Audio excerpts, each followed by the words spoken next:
So I got cut off there, so I'm just going to continue with the flow. So I'm sitting there watching the sunset on the Mount of Olives, and I'm looking at the Temple Mount, and I see, okay, so you've got the mosque, the golden, the Dome of the Rock. You've got the Golden Gate, where, you know, everybody's waiting for the Messiah and everything. You've got the temple, you know, nobody knows where the temple is, or was, and supposedly, you know, buried in the Temple Mound is the Ark of the Covenant. And inside the Ark of the Covenant is supposed to be the Ten Commandments, the stones that with the Ten Commandments carved on it from that Moses brought down from Mount Sinai. So I'm sitting there and I'm like digging the sunset, listening to the call to prayer from all the minarets and everything. It's a beautiful sound.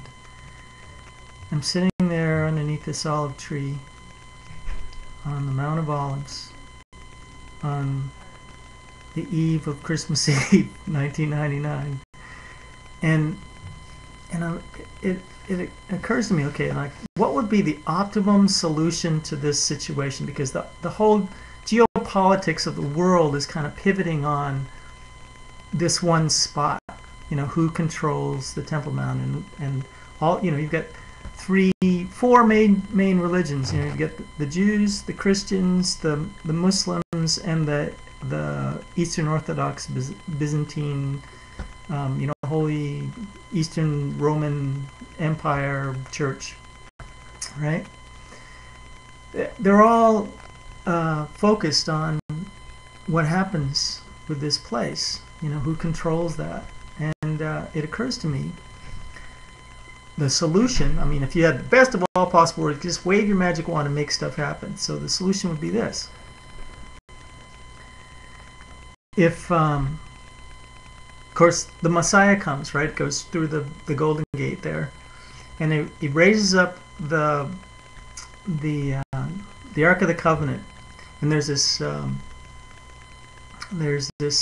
force field around the Ark of the Covenant. You can see it, but nobody can actually, you know, go up and touch it or anything like that, right?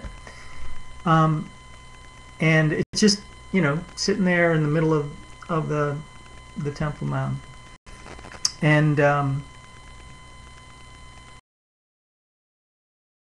of course, everybody that would care to, they can come up and come close to the thing. They can get like 5 feet of the thing, but they can't like touch it, you know. And then the Dome of the Rock itself. Here's the miracle for that. Okay, so you get the Dome of the Rock.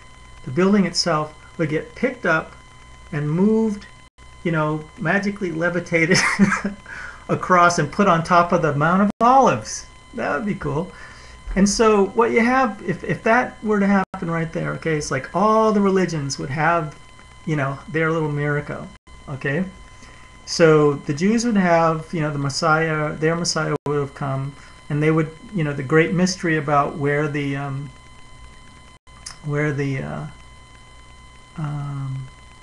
Ark of the Covenant was and where the Holy of Holies was would all be revealed, okay? The Christians would have, you know, what they're looking for, the Messiah, you know, the second coming and all that kind of stuff. And the Muslims would have, you know, whatever, you know, all those folks that really feel the need to continue to believe in the Muslim religion and you know, the physical aspects of the Muslim religion and the need to guard the Temple Mount and maintain possession with it. Their shrine would have been moved to the Mount of Olives, okay? So the Jews would basically have their, you know, their Temple Mound again, because there's a big movement there to like build the second temple. And so now they know where the Holy of Holies is. They could go ahead and build that thing, right? And basically everybody would be happy. Everybody could be happy. They'd all have miracles to celebrate and all that kind of stuff. And so, yeah, that could happen, right? Right. Thanks for listening.